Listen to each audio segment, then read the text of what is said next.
France. Pianist Aldo Ciccolini, who died on Sunday in France at age 89, from a 1987 CD that was Eric Satie's Gymnopédie No. 3. 20 minutes before 5. If you had plans for this evening, make sure you call ahead to wherever you are going just to make sure the event's still happening. I wouldn't want you to get stuck in a snowbank someplace for nothing.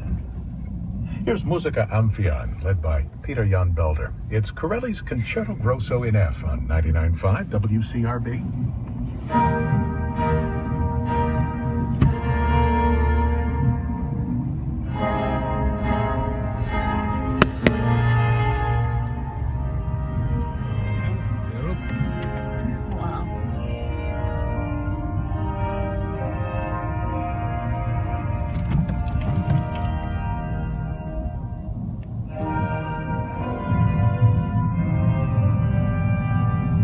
I bet you there's nobody inside. Huh? I bet you there's not too many people inside.